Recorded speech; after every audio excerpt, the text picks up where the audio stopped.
The first night I saw him, I thought he was a statue. I'd been working the graveyard shift at the convenience store on Morrison Street for 3 weeks, and I thought I'd seen everything the darkness had to offer. The drunks stumbling home from O'Malley's bar, the insomniacs buying their third energy drink of the night, the lonely people who just wanted someone to talk to, even if it was just the tired clerk behind a plexiglass window. But I'd never seen him before, the man who stood perfectly still on the corner of Morrison and Fifth, his long coat hanging motionless in the windless night, his face turned toward the empty intersection, as if waiting for something that would never come. It was 3:17 in the morning when I first noticed him. I'd been restocking cigarettes behind the counter, and when I glanced up through the grimy window, there he was. At first, I thought maybe he was waiting for a bus, but the last bus had run hours ago. The city had cut the night routes 2 years back, part of the budget crisis that had left so many things in our town half-functioning and forgotten. Then, I thought maybe he was homeless, looking for a safe place to stand until morning. But his coat looked too clean, too well-fitted, and he was too still, too focused. I watched him for 20 minutes before my curiosity got the better of me. The store was empty, it usually was at this hour, so I stepped out from behind the counter and walked to the door. The November air hit me like a cold slap when I pushed it open, and I immediately regretted not grabbing my jacket from the back room. But I stayed there in the doorway, arms wrapped around myself, staring at the man on the corner. "You okay?" I called out. He didn't move, didn't even acknowledge that I'd spoken.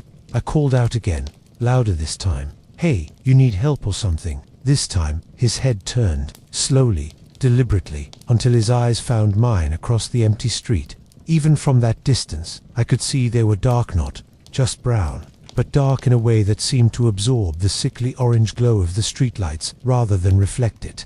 He looked at me for a long moment, and then, just as slowly, he turned back to face the intersection.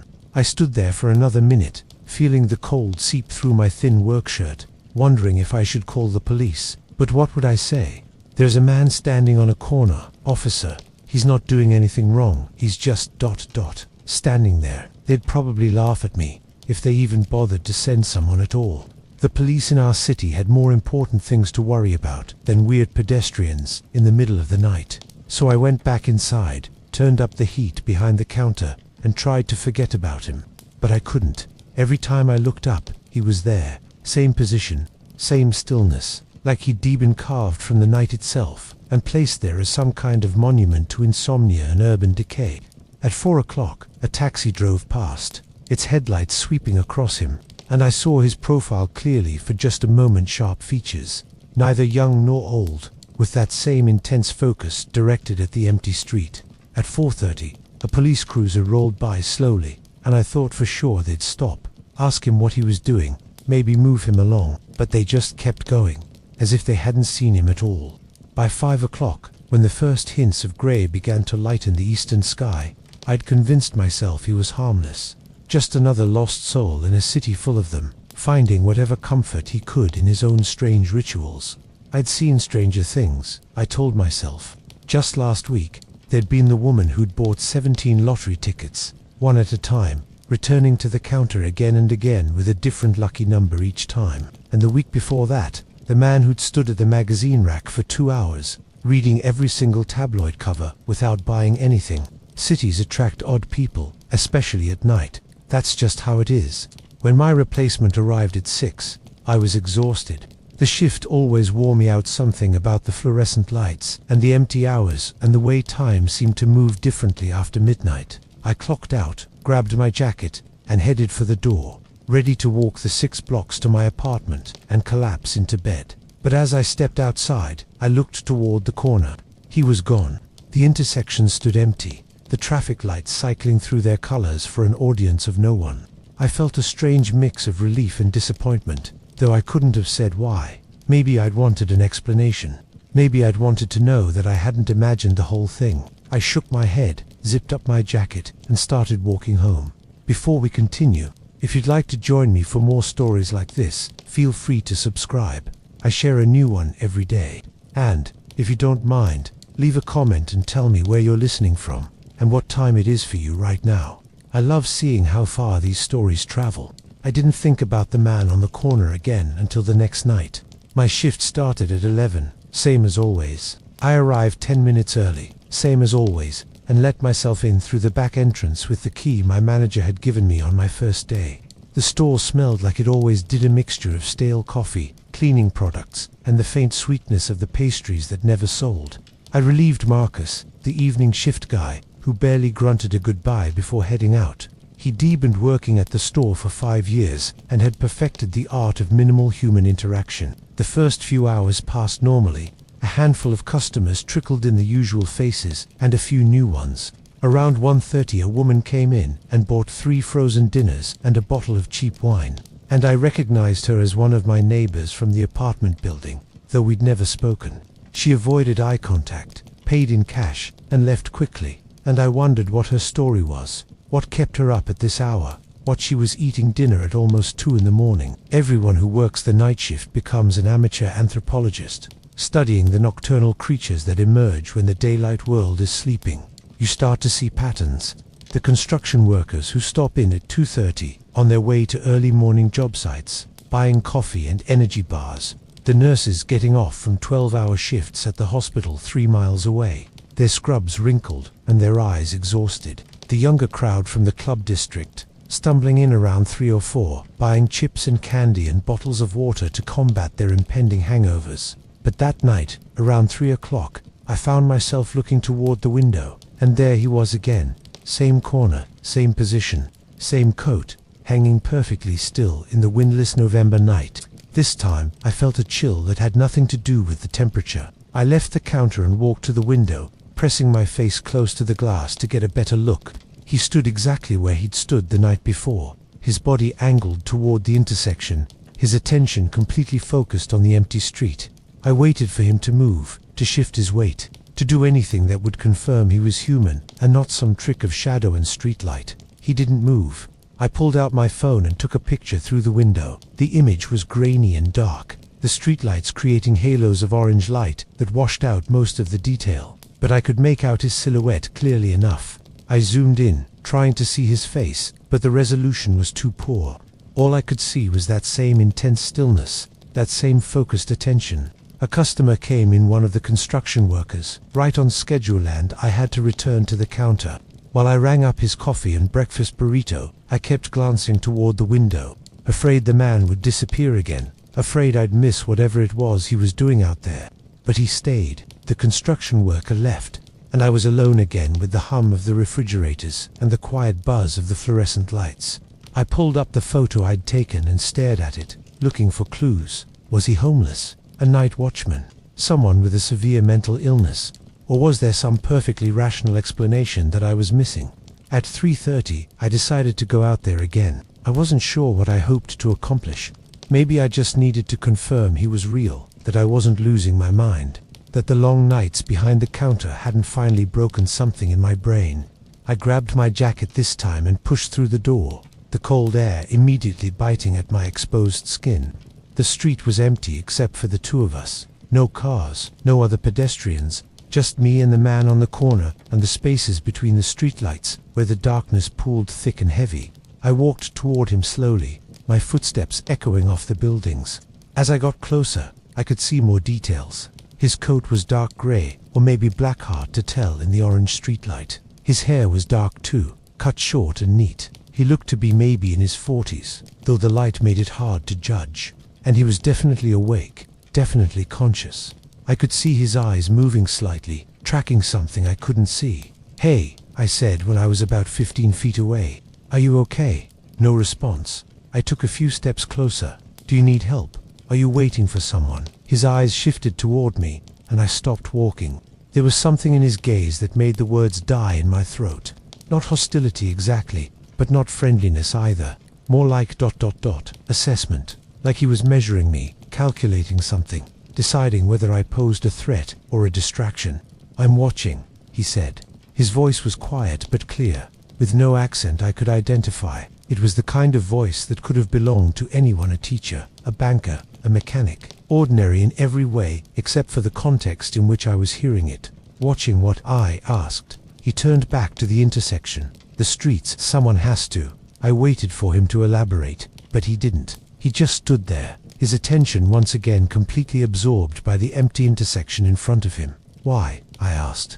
What are you watching for? You should go back inside, he said. It's not safe out here. I looked around at the empty street, at the closed businesses and darkened windows. Seems pretty safe to me. There's nobody around. Exactly, he said. The way he said it made the hair on the back of my neck stand up. I suddenly became very aware of how isolated we were, how far I was from the safety of the store, how little I knew about this man or what he was capable of. I need to get back to work, I said, taking a step backward. He nodded slightly, as if he'd expected me to say that. Go ahead, I'll be here. I retreated to the store, my heart beating faster than it should have been. Through the window, I watched him resume his vigil, as still and focused as before. The rational part of my brain told me I should call the police, report a suspicious person, let them handle it. But another part of me, the part that had spent 3 weeks watching the strange parade of humanity that passed through the store at night, was curious. What was he watching for? What did he think was out there in the darkness? The rest of my shift crawled by. I couldn't focus on anything. Every few minutes I'd look up and confirm he was still there, still watching. At one point, around 4:30, a car drove slowly down Morrison Street, and I saw the man's posture change slightly, saw him track the vehicle with his eyes until it turned onto 5th and disappeared. Then he relaxed, ignore what passed for relaxation in someone who held themselves as rigidly as he did. When 6 o'clock finally arrived and Marcus showed up to relieve me, I was exhausted in a way that went beyond physical tiredness. My brain felt overstuffed with questions and speculation. Anything happened tonight? Marcus asked in his usual monotone. I almost told him about the man on the corner, but something stopped me. Maybe I was afraid he'd laugh at me. Maybe I was afraid he'd deconfirm he'd seen the same thing, and that would make it more real, more disturbing. Or maybe I just wanted to keep it to myself for a while longer, to figure out what it meant before sharing it with anyone else. Same as always, I said. Quiet night.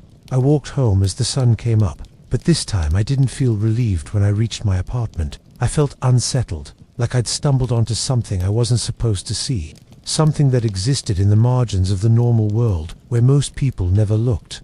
I tried to sleep, but every time I closed my eyes, I saw him standing there, on that corner, watching the empty streets, waiting for something I couldn't name. The third night, I arrived at work with a plan. I'd spent most of the day researching or trying to research. Anyway, I'd searched online for man watching streets at night and similar phrases, but all I'd found were generic articles about neighborhood watch programs and paranoid posts on conspiracy theory forums. I'd checked local news sites to see if there had been any incidents in the area that might explain why someone would feel the need to keep watch, but there was nothing unusual. Morrison Street was in a quiet part of the city, away from the bar district and the areas where most crime occurred. If anything, it was boring. I'd also looked up information about mental illness, particularly conditions that might cause someone to develop obsessive behaviors or delusions, but everything I read felt inadequate to explain what I'd seen. The man on the corner didn't seem delusional. When he'd spoken to me, he'd been coherent, focused, strange, yes, but not detached from reality, so I decided I'd watch him the way he was watching the streets. I brought my phone charger to work so I wouldn't have to worry about the battery dying. I set up a small notebook behind the counter where I could record my observations, and I mentally prepared myself for a long night of surveillance. He appeared at 3:07, 13 minutes earlier than the previous night. I noted this in my notebook, along with the date and time. Then I added a description: tall, maybe 6 feet, or slightly over, lean build, dark coat, dark pants, clean appearance, not homeless, age estimated at 42-45. Standing on the southwest corner of Morrison and 5th, facing northeast toward the intersection. Over the next hour, I watched him with the intensity that he watched the streets. I noted every movement, every shift in posture. At 3:15, he turned his head to the left, watching something I couldn't see. At 3:22, he adjusted his coat collar. At 3:33, a car passed and he tracked it with his eyes, just as he'd done the night before. At 3:48, he took 3 steps forward, moving closer to the curb, and my pulse quickened. But then he stopped and resumed his original position. I was so focused on watching him that I didn't notice the customer until she was already at the counter. "Excuse me," I jumped, nearly dropping my notebook.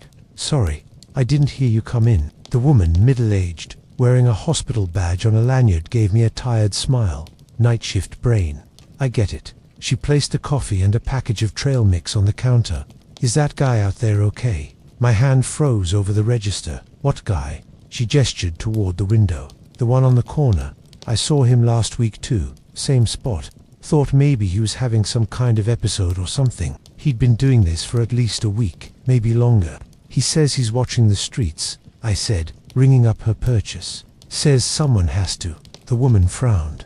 That's weird. She paid and picked up her items, but paused at the door. You know, there was a guy like that in the neighborhood where I grew up. Old man, stood on the corner every night for years. Turned out he'd lost his daughter in a hit and run on that corner. Never caught the driver. He was waiting for them to come back, I guess. Looking for their car. She shook her head. People do strange things with grief. After she left, I looked at the man on the corner with new eyes. Was that it?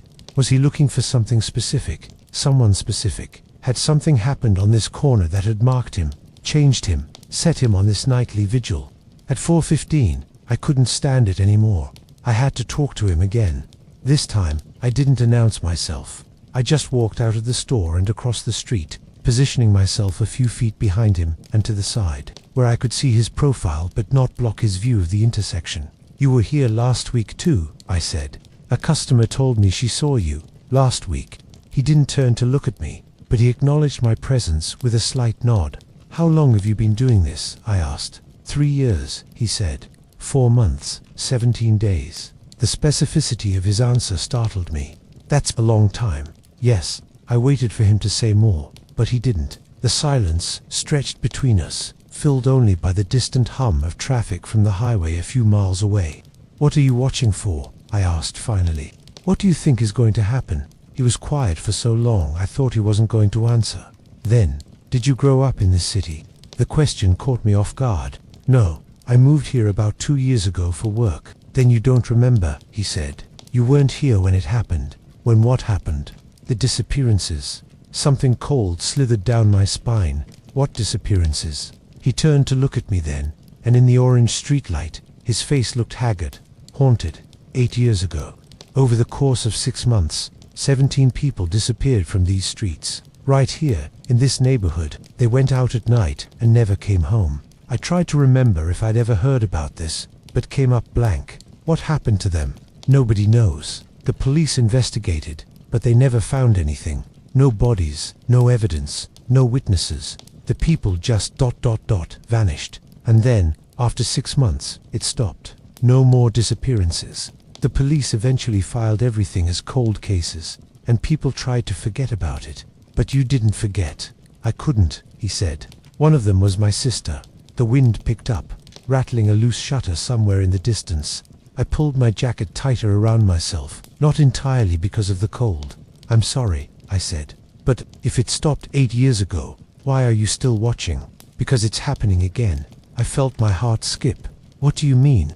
3 weeks ago, a woman named Jennifer Torres left her apartment on Morrison Street at 11:30 p.m. to walk to the 24-hour pharmacy on 6th. She never made it. 4 days before that, a man named David Chen left O'Malley's bar at 1 a.m. to walk home. He lived 6 blocks from here. He never arrived. And a week before that, a college student named Marcus Webb. Wait, I interrupted. Marcus. I worked with the Marcus Johnson. He works the evening shift. The man shook his head. Different person. Marcus Webb, 22 years old, student at the university. He was last seen leaving the library at 10 p.m. His route home would have taken him right through this intersection. 3 people, 3 disappearances, and I'd heard nothing about it. Why isn't this on the news? I asked. Why isn't anyone talking about it? For the same reason they didn't want to talk about it 8 years ago. Bad for business, bad for property values, bad for the city's image. The police are investigating quietly, but they're calling them missing persons cases, not a pattern. They don't want to cause a panic, but you think it's the same thing. The same ... what? Person, serial killer. I don't know what it is, he said, but I know it's the same. I can feel it. The same energy in the air, the same wrongness. It's starting again. I looked out at the empty intersection, at the dark windows of the buildings surrounding us, at the pools of shadow between the streetlights. Suddenly, the city didn't feel safe and empty. It felt dangerous and full of unseen threats. So you're watching, I said. You're trying to catch whoever's doing this. I'm trying to be ready, he said. When they come back to this corner, because they will, they always do, I'll be here. And this time, they won't get away. There was something in his voice that made me nervous. A hardness, a determination that seemed to border on obsession. Have you told the police you're doing this? I asked. They know. They told me to stop. Said I was interfering with their investigation. But they're not doing anything. They're just waiting for more people to disappear, collecting evidence that leads nowhere. Someone has to actually watch. Someone has to be ready to act. And what are you going to do if you see something? If this person shows up? He didn't answer, but his hand moved to his coat pocket, and I saw the outline of something there. Something heavy and rectangular. I didn't need to see it to know what it was. You can't carry that, I said. You'll get arrested. I can't let what happened to my sister happen to anyone else, he said simply. I wanted to argue with him, to tell him this was crazy, that he needed to go home and let the police do their job. But I'd seen the exhaustion in his eyes, the grief that had carved lines into his face. This man had been standing on this corner, night after night, for more than 3 years. Logic and reason had long since ceased to matter to him. What's your name? I asked. He hesitated, as if he'd forgotten he had one. Robert Kelly. I'm Alex, I said. Alex Chen. I work at the convenience store over there. If you ever need anything, water, coffee, whatever, just come in. Okay. He nodded slowly. Thank you. I went back to the store and stood behind the counter, watching Robert Kelly watch the streets. And for the first time since I'd started this job, I felt afraid of the night. Over the next week, I fell into a strange routine. During the day, I researched. I went to the public library and searched through old newspapers, looking for articles about the disappearances Robert had mentioned. It took me hours of scrolling through archived pages, but I finally found them small articles, buried in the back sections of the paper, that confirmed what Robert had told me. 17 people had disappeared from this neighborhood 8 years ago, over a period of 6 months. The articles were vague about the details, and after a while, they stopped appearing altogether. The story had simply died, swallowed by more pressing news. I also searched for the recent disappearances Robert had mentioned: Jennifer Torres, David Chen, Marcus Webb. I found even less information about these. A few posts on social media from worried friends and family members. A brief mention in the police blotter section of the local news website. Nothing that would suggest the police were treating these as anything more than routine missing persons cases. The lack of coverage disturbed me. 3 people had vanished from the same neighborhood within a month of each other, and nobody seemed to care. Or maybe they cared, but didn't want to admit there might be a connection. Maybe the police really were investigating quietly, trying to prevent panic. Or maybe they just didn't have any answers, and didn't want to admit that either. At night, I worked my shift and watched Robert Kelly maintain his vigil. He appeared every night between 3 and 3:30 and stood on that corner until sunrise. Sometimes I brought him coffee, which he accepted with a nod but rarely drank. Sometimes I tried to talk to him, to learn more about his sister or what he thought was happening, but he rarely said more than a few words. He was focused entirely on his task, watching the streets with an intensity that never wavered. I started keeping more detailed notes. I recorded the times Robert arrived and left. I noted the weather conditions, the number of cars that passed, anything unusual I observed. I didn't know what I was looking for exactly, but I felt like I was looking for something. Maybe I was trying to understand what Robert saw when he looked at these streets. Maybe I was trying to see the pattern he insisted was there. On the 7th night, something changed. It was a Tuesday, and it had been raining on and off all evening. By the time Robert appeared at 3:17, the rain had stopped, but the streets were slick and dark, reflecting the streetlights in wavering orange pools. I watched him take up his usual position on the corner, and I noticed he seemed more tense than usual. His shoulders were rigid, his hands clenched at his sides. At 3:45, a woman walked past the store. She was young, maybe mid-20s, wearing jeans and a light jacket, despite the cold. She had earbuds in and was looking at her phone as she walked, completely absorbed in whatever she was doing. She turned onto Morrison Street and headed toward the intersection where Robert stood. I saw him straighten up, saw his attention sharpen and focus. He watched her approach, tracking her movement with his eyes. The woman reached the intersection and paused, waiting for the light to change, even though there were no cars coming. She stood there for a moment, still looking at her phone, illuminated by its pale blue glow. Then the light changed, and she started to cross. Robert moved. He stepped off the corner and intercepted her in the middle of the crosswalk, holding up his hand. "Stop," he said, his voice loud enough that I could hear it from the store. "You need to go back. It's not safe." The woman jumped, startled, and pulled out one of her earbuds. "What? Get away from me. You need to turn around," Robert said urgently. "Go back the way you came. Don't walk down this street alone. Are you crazy?" The woman backed away from him, her phone held up like she was ready to call for help. "Leave me alone or I'm calling the police." "Please," Robert said. "I'm trying to help you. People have been disappearing. Stay away from me."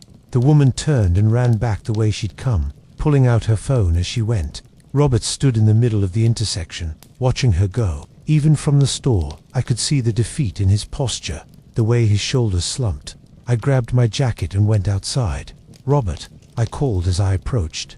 "You can't do that. You're going to get arrested." He turned to face me, and I was shocked by the anguish in his expression.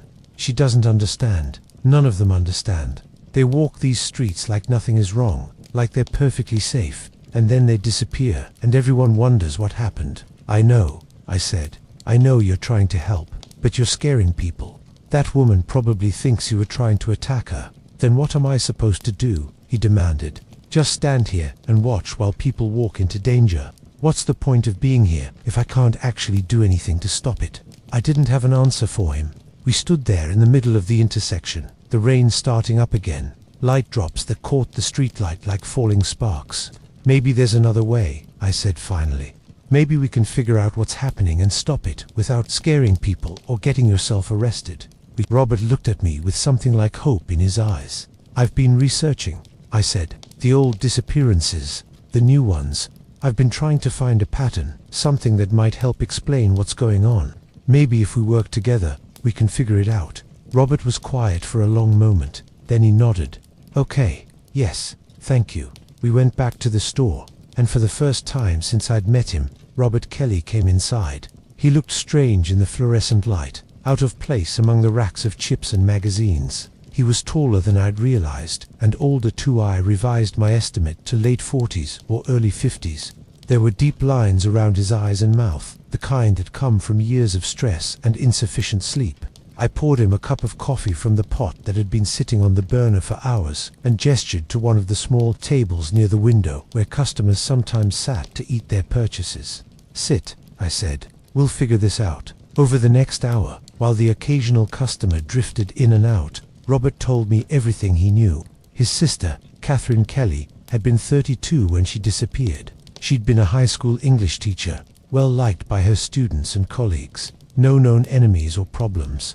On March 15th, 8 years ago, she'd left her apartment at 9 p.m. to meet a friend for a late dinner at a restaurant on Morrison Street. She never arrived. A phone was found the next day in an alley, 2 blocks from her apartment. Its screen cracked but otherwise undamaged. There was no sign of a struggle, no blood, no witnesses, no surveillance footage that showed anything useful. She had simply vanished. Over the next 6 months, 16 more people disappeared in the same area.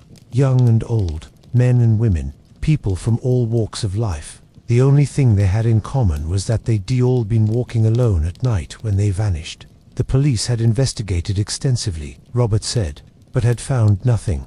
No pattern to the timing, no evidence at the scenes, no connection between the victims beyond their proximity. And then, as suddenly as it had started, it stopped. The last disappearance was September 23rd, Robert said. A man named Thomas Garrett.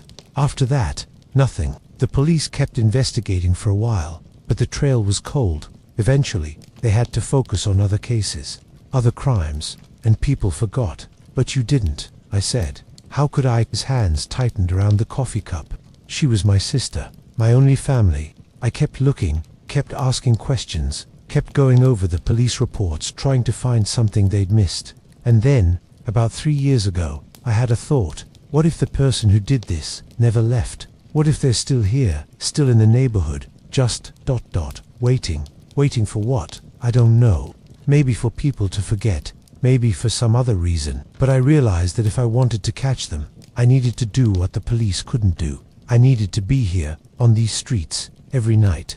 I needed to watch. And so you've been standing on that corner for 3 years." He nodded. I've tried other corners, other streets, but I always come back to Morrison and 5th. It's central to where most of the disappearances happened. And I can feel it sometimes. Like there's something wrong with this intersection. Something that doesn't quite fit with the rest of the city. I wanted to tell him he was imagining things, that grief and obsession had warped his perception. But I'd felt it too, hadn't I? That sense of wrongness, of danger lurking in the empty spaces. Tell me about the new disappearances, I said, the ones from the past month. Robert pulled out his phone and scrolled through a series of notes. Marcus Webb disappeared on October 7th, 22 years old, university student. Last seen leaving the library at 10 p.m. His usual route home would have taken him down Morrison Street. David Chen disappeared on October 11th, 38 years old, worked in IT. Last seen leaving O'Malley's bar at 1 a.m. Also would have walked down Morrison Street to get home. Jennifer Torres disappeared on October 18th, 29 years old, worked as a paramedic. Last seen leaving her apartment at 11:30 p.m., heading to the pharmacy on 6th Avenue. She would have walked past this intersection. 3 people, 3 disappearances, all of them on Morrison Street. Have you told the police about the connection? I asked. I tried. I called them, went to the station, talked to anyone who would listen. They said they were aware of the disappearances and were investigating. They told me not to interfere. They warned me that if I harassed anyone or caused any disturbances, they'd arrest me for obstruction. I thought about the woman from earlier, running away from Robert in fear. If he kept trying to stop people on the street, he would get arrested. And then who would watch? We need more information, I said. We need to figure out if there's a pattern we're missing. Times, locations, maybe something about the victims themselves. I've been over it 1,000 times, Robert said. There's no pattern. That's what makes it so difficult. If it were a serial killer following a type, or a kidnapper targeting specific people, there would be something to go on. But this is random, opportunistic. Maybe not random, I said slowly. An idea was forming in my mind. Maybe the pattern isn't in who they take, but in when and where they're taken. You said the original disappearances stopped after 6 months, right? September 23rd, 8 years ago. And the new ones started in early October, this year. Robert's eyes widened. That's almost exactly 8 years between the last old disappearance and the first new one. 8 years, I repeated. That's a long time to wait. If this is the same person, why would they stop for 8 years and then start again? We sat in silence, thinking. In the back of my mind, I was aware that I should probably be skeptical of all of this. I'd known Robert for only a week. I had no proof that any of what he was saying was true beyond some old newspaper articles about disappearances. For all I knew, he could be mentally ill, suffering from delusions brought on by grief and sleeplessness. But something about this felt real. The fear in his eyes was real. The disappearances, however inadequately covered by the press, were real. And that feeling I'd had, standing on the empty street corner at 3 in the morning, that sense that something was watching from the darkness, that had felt real too. I have an idea, I said, but you're not going to like it.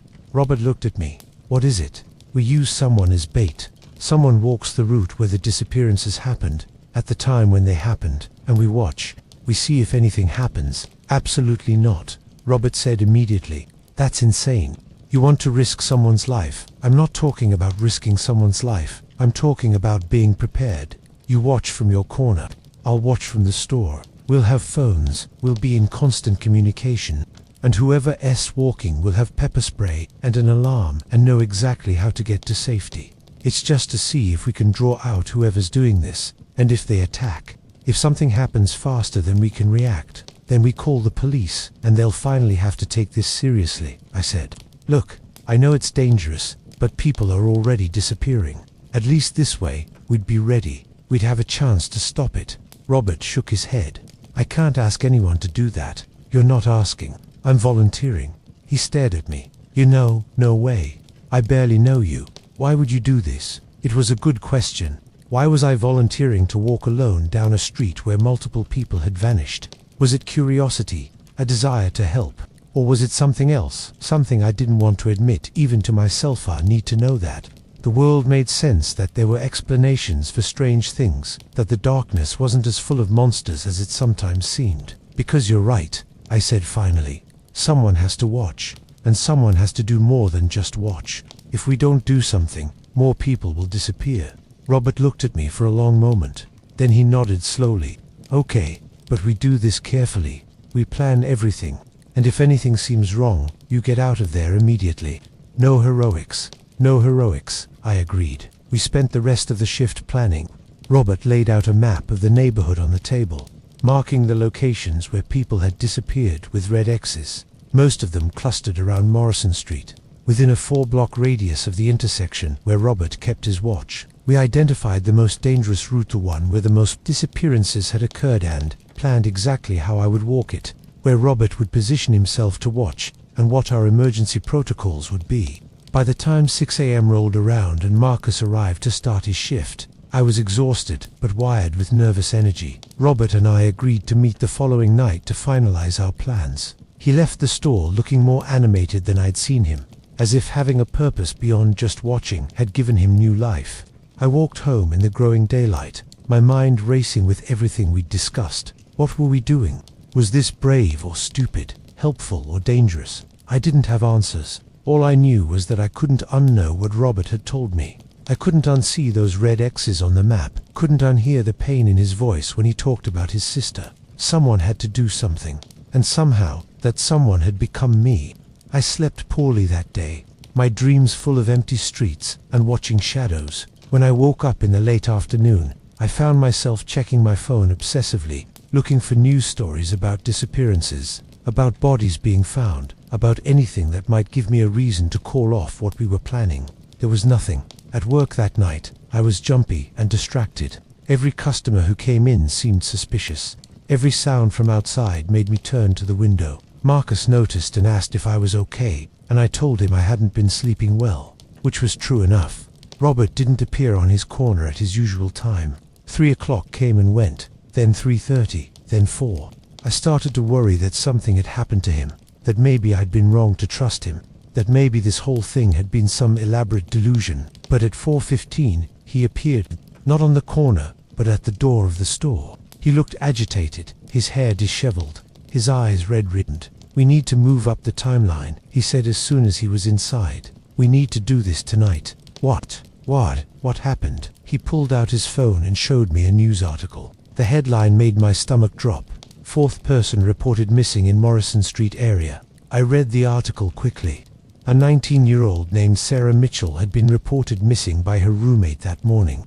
She'd left their apartment on Morrison Street at 11 p.m. the previous night to meet friends at a coffee shop on 6th Avenue. She'd texted her roommate at 11:15 saying she was on her way. She never arrived at the coffee shop, and her phone had gone straight to voicemail after that. For people now, for disappearances in less than a month. "This is escalating," Robert said. "Whoever's doing this, they're getting bolder. We can't wait. We need to act now." I felt my mouth go dry. "Tonight, we haven't finalized everything. We know enough. The route, the timing, the procedure. We're as ready as we're going to be." He looked at me intensely. "But if you've changed your mind, I understand. This isn't your fight. You don't have to know," I interrupted. I said I'd do it. I meant it. The rest of my shift passed in a blur. We went over the plan again, refining details, making sure we both knew exactly what we were doing. The route I would walk was simple. Leave the store at midnight, walk down Morrison Street to 5th Avenue, turn right, walk 2 blocks to 7th Street, turn right again, and circle back to the store. Total distance, about a mile. Total time, roughly 20 minutes, assuming I walked at a normal pace. Robert would position himself on his usual corner, where he'd have a clear view of most of the route. He'd be armed. I didn't like it, but I could unstop him, and he'd have his phone ready to call 911 at the first sign of trouble. I would have my phone in my hand the entire time, with an open line to Robert. I'd have pepper spray in my pocket and would stick to the well-lit parts of the street as much as possible. At 11:45, Marcus showed up for his shift early, grumbling about not being able to sleep. Perfect timing.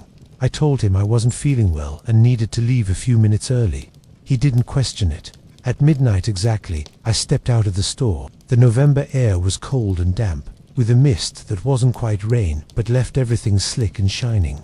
The streets were empty, except for a few parked cars and the occasional piece of litter tumbling in the wind. The city felt different at this hour, not sleeping exactly, but holding its breath, waiting. I pulled out my phone and called Robert. He answered on the first ring. "I see you," he said. "I'm in position. Are you ready?" "Ready?" I said, though I wasn't sure I meant it. "Start walking. Keep the line open. Tell me everything you see." I started down Morrison Street, my footsteps echoing off the buildings. The streetlights created pools of orange light every 50 feet or so, with darkness between them. I stuck to the lit areas as much as possible, but sometimes I had no choice but to pass through the shadows. Passing the Thai restaurant, I said quietly into the phone, "Nothing unusual, no one around." "Keep going," Robert said. "I've still got you in sight." The street felt longer than it had ever felt before. Every shadow seemed to move. Every sound, the distant bark of a dog, the rattle of a chain-link fence in the wind, made my heart race. I thought about Sarah Mitchell, walking this same route less than 24 hours ago. Had she been scared?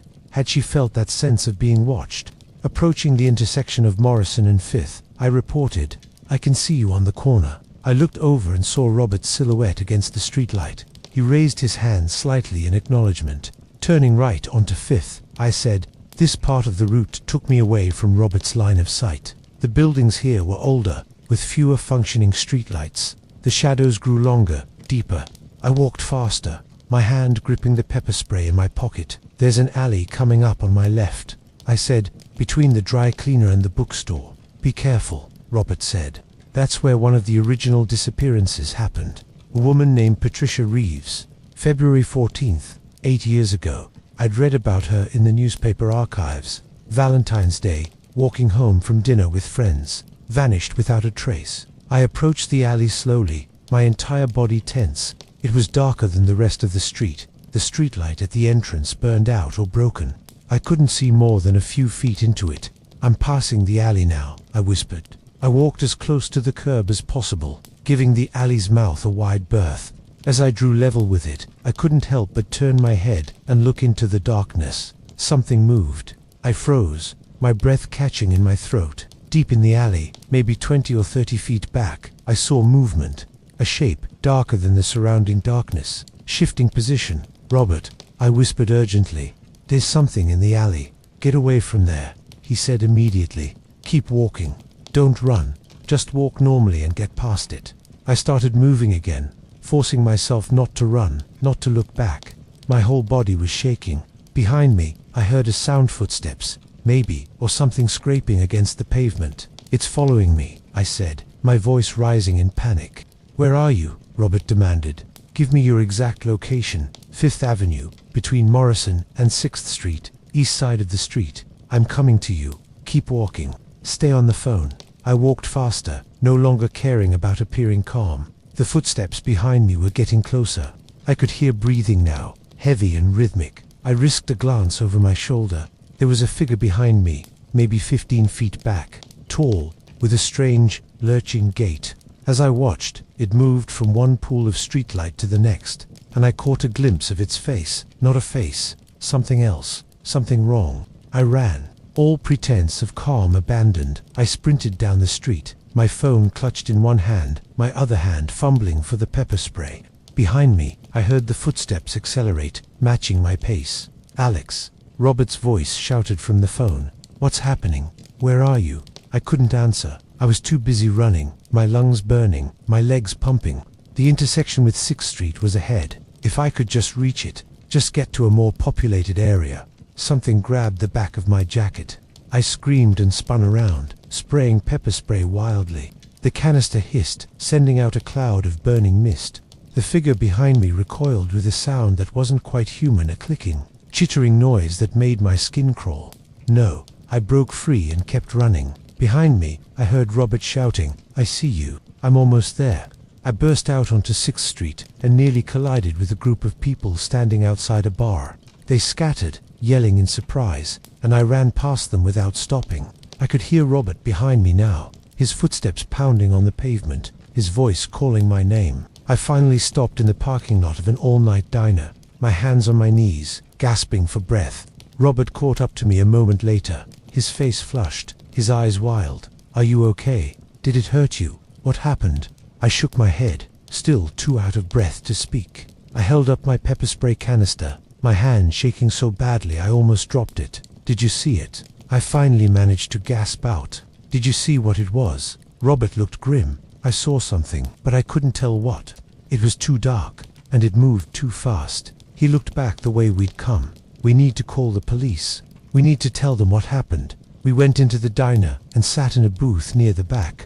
My hands were still shaking as I ordered coffee I didn't want. Robert called 911 and reported what had happened, that someone had chased a pedestrian on 5th Avenue near Morrison Street. The dispatcher said they'd send a unit.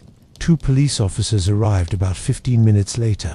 They took our statements, writing down everything we said in small notebooks.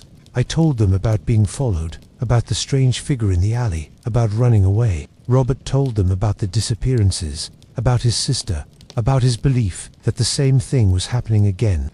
The officers listened politely, but I could see the skepticism in their eyes. When Robert finished talking, one of them, a young guy with a crew cut and a name tag that read Patterson, cleared his throat. "Mr. Kelly, we're aware that you've been spending time in the area. Several residents have called to report a man standing on the corner at night. Some people find it concerning." "I'm trying to help," Robert said. "I'm trying to prevent what happened to my sister from happening to anyone else." "We understand that," the other officer, an older woman named Rodriguez, said gently. "But you need to understand that what you're doing could be seen as suspicious behavior. And tonight, you were carrying a concealed weapon without a permit." Robert's face paled. "I need to protect myself, to protect other people. That's our job," Officer Patterson said. "And vigilante justice isn't legal, no matter how good your intentions are." They didn't arrest Robert, but they gave him a stern warning.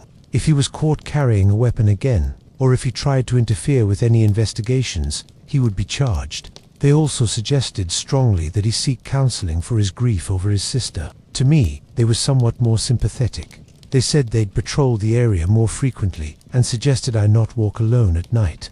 When I mentioned the disappearances, the recent ones, they exchanged a glance. "We're aware of the missing persons cases," Rodriguez said. "We're investigating, but there's no evidence that they're connected, and there's definitely no evidence of any entity or creature doing the abducting."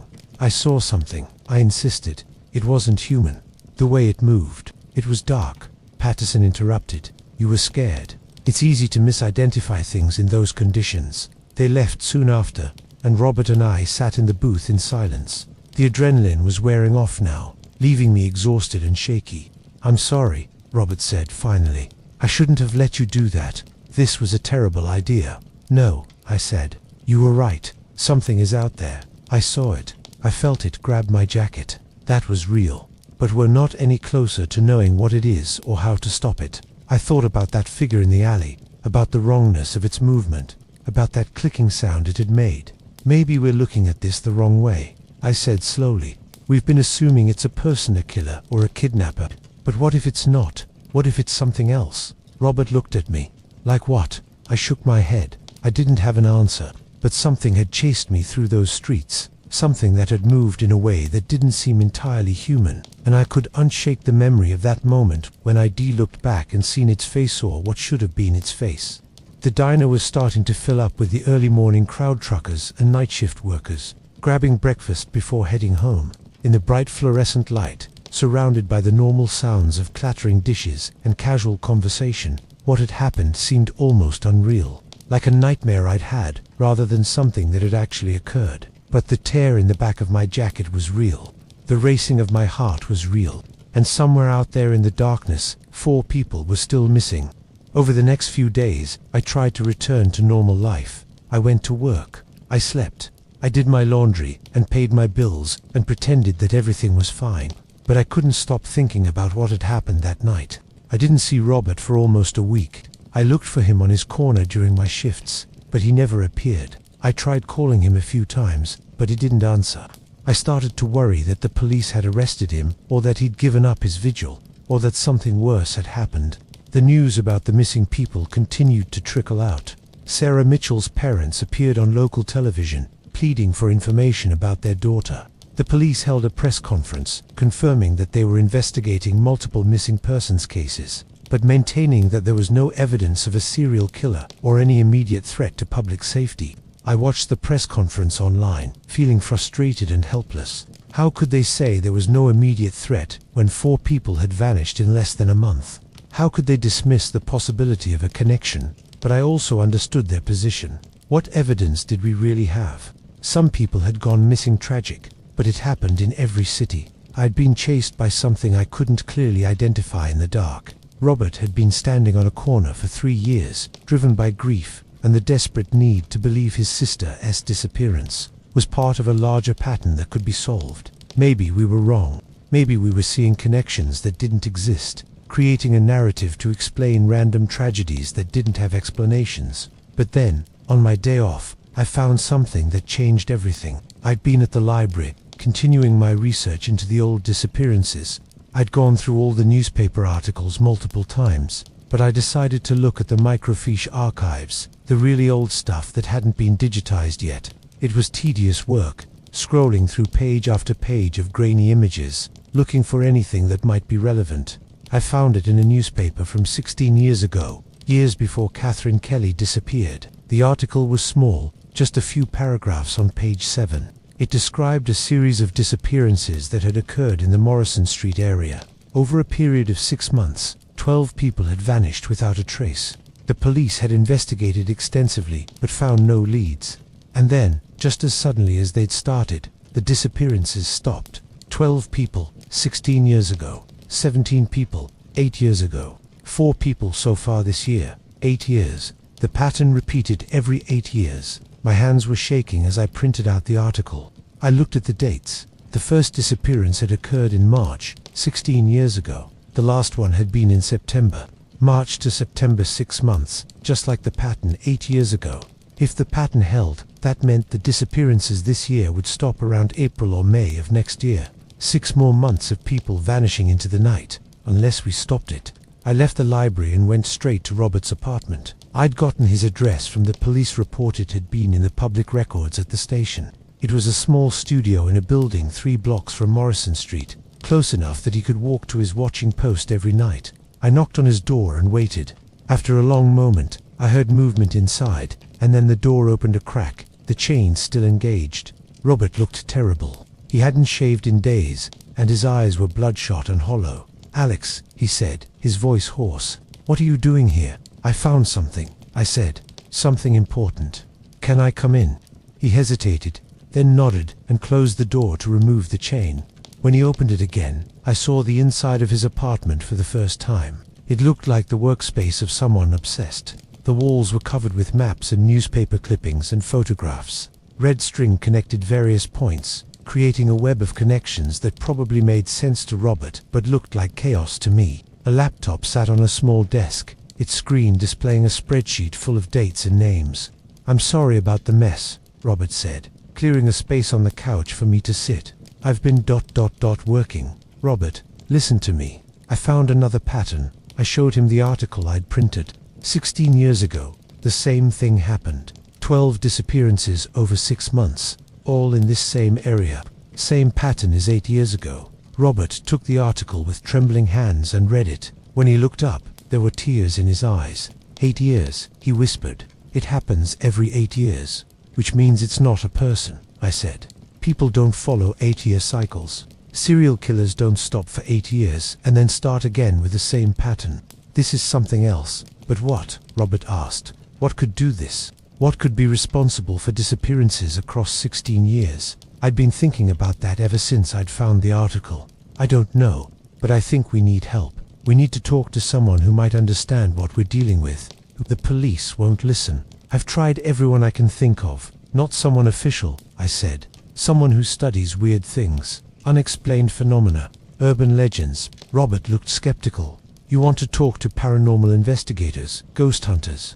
"I want to talk to anyone who might have answers," I said, "because we're running out of time. If this pattern holds, there could be a dozen more disappearances before this is over." We spent the next few hours searching online for people who might be able to help us. We found lots of charlatans and attention seekers, but eventually, we came across a professor at the university, Dr. Eliana Baskis, who taught courses on folklore and urban mythology. Her faculty page mentioned research interests in cyclical supernatural phenomena and geographic patterns in unexplained disappearances. It was a long shot, but it was something. I emailed her that evening, trying to strike a balance between sounding rational and explaining the impossible.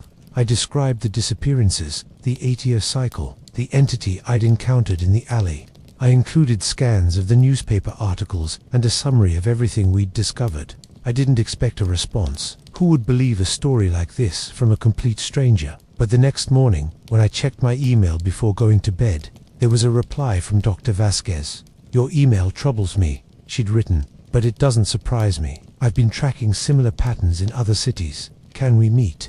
I have information you need to see." Robert and I met Dr. Vasquez at a coffee shop near the university campus the following evening. Before my shift started, she was younger than I'd expected, maybe in her late 30s, with dark hair pulled back in a practical ponytail and sharp, intelligent eyes that seemed to take in everything at once. She'd brought a leather satchel full of papers and old books. After we'd gotten our coffee and settled at a corner table away from other patrons, she pulled out a thick folder. "Before we begin," she said, "I need you to understand something. What I'm about to tell you isn't accepted by mainstream academia. It's not even accepted by most of my colleagues in folklore studies. But I've been researching these phenomena for 10 years, and I'm convinced there's something real behind the patterns." "What patterns?" Robert asked. Dr. Vasquez opened the folder and spread out a series of maps. They showed different cities across the country, each one marked with red dots. "These are locations where I've documented cyclical disappearances similar to what you've described. Oklahoma City, Phoenix, Portland, Detroit. In each city, there's a specific area where people vanish without a trace, following a regular cycle. Sometimes it's 8 years, sometimes 10 or 12, but it's always consistent within each location." I stared at the maps, feeling my worldview shifting. "How many cities?" "I've documented 17 so far, but I suspect there are many more. These patterns are hard to spot unless you're looking for them. Police departments don't share data across jurisdictions very well, and most people don't think to look for connections across decades." "What's causing it?" Robert demanded. "What's taking these people?" Dr. Vasquez was quiet for a moment, choosing her words carefully. "The folklore varies from culture to culture, but there are common threads. Entities that exist in liminal spaces, the boundaries between night and day, between the urban and the wild, between our world and ... somewhere else. They're attracted to places where those boundaries are thin, and they feed." "Feed," I said. "Feed on what?" "On people, on life energy, on fear. The stories aren't clear on the details, and I suspect the truth might be beyond our ability to fully comprehend. But they're real. I've interviewed survivors, people who encountered these entities and managed to escape. There are survivors." Robert leaned forward intently. "My sister, could she still be alive?" Dr. Vasquez's expression turned sympathetic. "I'm sorry. Everyone I've spoken to who encountered one of these entities and survived did so by running or fighting back immediately. The people who are actually taken, I've never found any evidence that they survive. These aren't kidnappings in the conventional sense. The victims aren't being held somewhere. They're consumed, for lack of a better word." Robert's face crumpled. Even though he'd probably known, deep down, that his sister was dead, hearing it, stated so boldly, must have hit him hard. "How do we stop it?" I asked. "There has to be a way." "That's the question I've been trying to answer for years," Dr. Vasquez said. "The cycles are remarkably consistent. Once they start, they run for approximately 6 months, sometimes a bit longer, sometimes shorter, and then stop on their own. During that active period, the entity hunts regularly, taking victims every week or two. After the cycle ends, it goes dormant again for years." "But why?" Robert asked. "What's the purpose?" "If I had to guess, and this is just speculation based on the folklore I say, these entities exist primarily in another dimension or reality. They can only manifest in our world at specific times when certain conditions are met. Maybe it's astronomical alignments of planets or stars. Maybe it's something to do with the Earth's magnetic field. Maybe it's something we don't have the scientific framework to understand yet." She pulled out another document, this one covered in charts and graphs. "What I have been able to document is that the disappearances cluster around certain lunar phases, new moons, specifically, and they occur primarily in specific geographic areas within each affected city, places where urban development overlaps with older, abandoned spaces, industrial areas, transitional neighborhoods, places where the city is changing and uncertain." I thought about Morrison Street, about the mix of old buildings and closed businesses, about how the neighborhood seemed caught between what it had been and what it might become. "So we can't stop it," Robert said heavily. We just have to wait for it to run its course. I didn't say that. Dr. Vasquez pulled out one more document. This one looked very old, the paper yellowed and fragile. I found this in the archives of a private collection. It's a journal kept by a woman in Chicago in 1923, during a series of disappearances there. She claimed to have found a way to drive off the entity, or at least to make it move onto another hunting ground. I looked at the faded handwriting, barely legible on the page. What did she do? She disrupted the boundary spaces where it manifested. She organized teams of volunteers to walk the streets at night, carrying lanterns and making noise.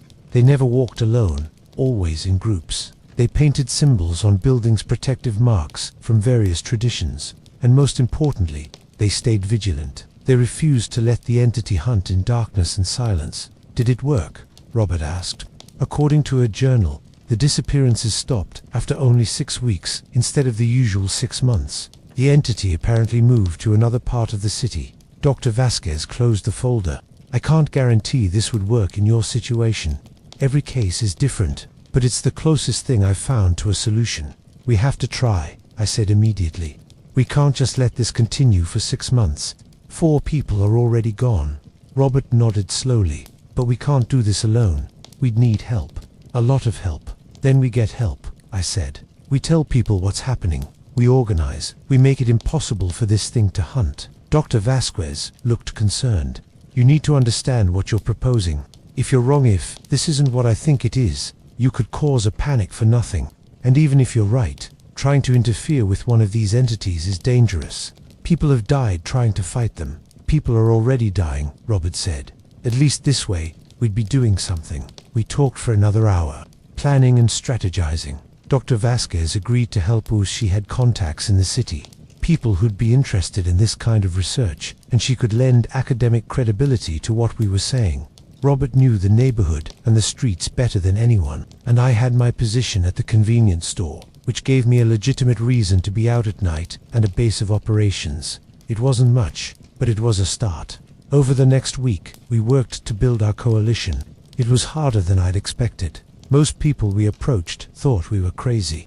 Some were polite about it, thanking us for our concern, but declining to get involved. Others were less kind, telling us we needed psychiatric help, or accusing us of trying to start some kind of cult. But slowly, we found believers. A woman whose brother had disappeared 16 years ago, during the first cycle I'd discovered. A college student who'd felt something following her on Morrison Street and barely made it home. A retired police officer who deworked the cases 8 years ago and had never been satisfied with the official explanations. A priest from a nearby church who de-studied demonology and believed in things that existed beyond the material world. By the end of the week, we had 23 people willing to help. It wasn't an army, but it would have to be enough. We organized ourselves into teams of 3 or 4, each assigned to patrol a specific section of Morrison Street and the surrounding blocks. We created a schedule, ensuring that someone would be walking those streets at all times, between 10 p.m. and 6 a.m. the window when all the disappearances had occurred. We bought cheap flashlights and whistles, established communication protocols using group texts, and mapped out safe houses where people could retreat if they felt threatened. Dr. Vasquez researched protective symbols from various traditions, and we spent an afternoon painting them on the walls of buildings throughout the neighborhood, always in places where they wouldn't be immediately obvious to passers-by, but would be visible to anything watching from the shadows. Spiral patterns and crossed lines, ancient marks that supposedly created barriers against malevolent entities. Robert stopped his solitary vigil on the corner and joined the patrols, his knowledge of the area invaluable. I continued working my shift at the store, but now the place served as a headquarters. Patrol teams would stop in to warm up, to use the bathroom, to report anything unusual they'd seen. The first few nights were quiet, too quiet. I started to worry that Dr. Vasquez had been wrong, that we were wasting our time and looking foolish. But then, on the 4th night of our patrols, something happened. It was 2:30 in the morning. I was behind the counter at the store when my phone buzzed with a message in the group text. Team 3 here. We're on 5th Avenue near the alley. Something's wrong. The streetlights keep flickering and we can hear something in the darkness following us. My heart started pounding. I immediately texted back, "Stay together. Get to the store now." Other messages started flooding in. Team 4, we hear it too. Coming from the east, Team 2, we're heading to your position for backup. I watched through the store window as flashlight beams converged on my location. Team 3 arrived first, 3 people, 2 men and a woman, walking quickly but not running. They looked scared but determined. It was in the alley, one of them said as they crowded inside. We couldn't see it clearly, but we could hear it moving, and the smell like metal and decay. The other teams arrived within minutes, and suddenly my small store was crowded with 15 people, all talking at once, all sharing their experiences. Several teams had heard the clicking, chittering sound I'd encountered. One team had seen a shape moving on a rooftop, keeping pace with them as they walked. It was hunting, and we'd disrupted its hunt. "This is good," Dr. Vasquez said. She'd joined one of the patrols tonight and looked energized rather than frightened. "We're making ourselves known. We're showing it that these streets aren't empty and vulnerable anymore." "But it's still out there," Robert said. "We haven't driven it away." "No," Dr. Vasquez agreed. "But we've made hunting here more difficult. If we keep this up, if we maintain a constant presence, it should eventually move on or go dormant." "Should," I said. "That's not very reassuring." "I know. But it's the best we've got." We kept up our patrols. Every night, teams walked the streets of Morrison Street, carrying lights and making noise, refusing to let the darkness remain empty and inviting. And every night, we encountered signs of the entity's presence, flickering lights, strange sounds, that terrible smell. But there were no more disappearances. Days passed, then a week, then 2 weeks. The police noticed our activities and sent officers to investigate. We told them we were a neighborhood watch group, concerned about the recent disappearances. They were unhappy about it. They saw us as interfering in their investigation, but they couldn't arrest us for walking on public streets. The local news picked up the story. A reporter came to interview us, and we carefully explained that we were just concerned citizens trying to make our neighborhood safer. We didn't mention entities or supernatural phenomena. Dr. Vasquez had warned us that would destroy our credibility. Instead, we talked about community action and taking responsibility for public safety. The story aired on the 10 o'clock news, and suddenly, our group of 23 became a group of 50. More and more people wanted to join the patrols, inspired by the idea of neighbors watching out for each other. The entity adapted. It stopped trying to hunt on Morrison Street and moved to the periphery of the neighborhood, targeting more isolated streets. But we adapted too, extending our patrols, covering more ground. It was exhausting. Many of us were walking several miles every night, often in the cold, but we kept going. And then, 5 weeks after we'd started, something changed. I was on patrol with Robert and 2 others, walking down 6th Street around 3 a.m., when Robert suddenly stopped. "Do you feel that?" he asked. I did. The air felt different, lighter somehow, less oppressive. The constant sense of being watched, which had become so familiar I'd almost stopped noticing it, was gone. "It's over," Robert said, his voice full of wonder. "It's really over." We stood there in the middle of the street, waiting to feel the return of that oppressive presence, but it didn't come. The night felt like just a night, cold and dark, but normal, human. We finished our patrol and returned to the store, where we found Dr. Vasquez waiting with her laptop. "I've been monitoring the police scanner and news reports," she said. "There's been an incident in the industrial district, about 4 miles from here. Multiple people reported seeing something strange, some kind of large animal or creature. And there's a missing person report from that area, dated tonight." "It moved," I said. "It went somewhere else." Dr. Vasquez nodded. "We made this area inhospitable for it. It needed to find a new hunting ground. This is what happened in Chicago, according to that journal. The entity moved to a different part of the city. We should warn them," Robert said immediately. "The people in that neighborhood, they need to know what's coming." And so we did. We reached out to community organizations in the industrial district, shared what we'd learned, helped them set up their own patrols. Some believed us, some didn't, but enough took the threat seriously that they were able to establish a presence before the entity could fully settle into its new hunting ground. Over the next few months, we tracked the entity as it moved through the city, always looking for isolated areas where it could hunt without interference. And everywhere it went, we followed, organizing communities, establishing patrols, disrupting its patterns. It wasn't perfect. 3 more people disappeared before the 6-month cycle finally ended in April. But it was only 3, compared to the 17 from 8 years ago. We'd saved lives. Maybe not as many as we'd hoped, but more than would have been saved if we'd done nothing. When the cycle ended and the entity went dormant, our patrols gradually disbanded. People returned to their normal lives, exhausted but proud of what they'd accomplished. Some of them still walked their neighborhoods at night out of habit, and some organized more traditional neighborhood watch programs that continued even after the supernatural threat had passed.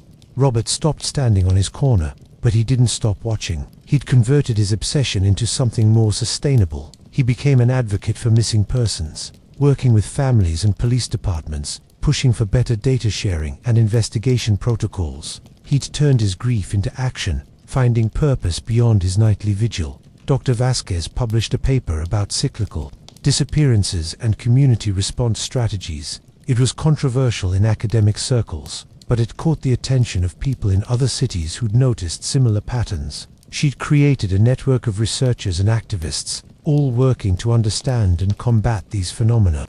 As for me, I eventually quit the convenience store job. Too many memories of empty streets and watching shadows. I went back to school, started studying urban planning with a focus on public safety and community organization. I wanted to understand how cities could be designed to be safer, to have fewer of those liminal spaces where dangerous things could thrive. But I never forgot those nights on Morrison Street. None of us who were there could forget. Years later, I still think about what we faced. I don't have all the answers. I do fully understand what that entity was, or where it came from, or why it followed the patterns it did. Dr. Vasquez has theories: dimensional boundaries, predatory consciousnesses, things that exist in the spaces between what we know and what we can't explain. Maybe she's right. Maybe the truth is even stranger. What I do know is this: evil, whether human or otherwise, thrives in darkness and isolation. It feeds on empty streets and turned backs, on people walking alone through the night, unnoticed and unprotected.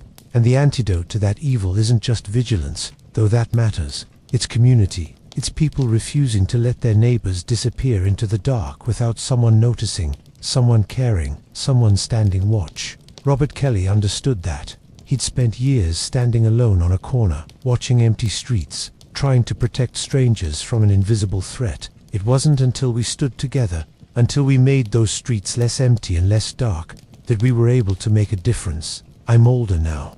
I live in a different city, work a normal 9-to-5 job, have a life that doesn't involve supernatural entities or midnight patrols. But sometimes, when I'm walking home late at night, I notice empty intersections, dark alleys, isolated corners where the streetlights flicker and the shadows pool deep. And sometimes, I stop.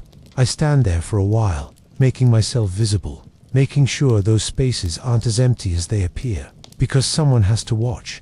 Someone has to guard the empty streets. It's not about heroism or fighting monsters. It's simpler than that. It's about being present, about refusing to look away, about standing together against the darkness, whatever form it takes. The night will always be there, patient and hungry, but so will we, watching, waiting, standing guard over empty streets until the sun rises and the world feels safe again. That's the lesson I learned on Morrison Street during those long November nights when we faced something we couldn't fully understand. We can't eliminate all the darkness in the world, but we can make sure it's not empty. We can fill it with light and life and human presence. We can watch over each other, and sometimes that's enough.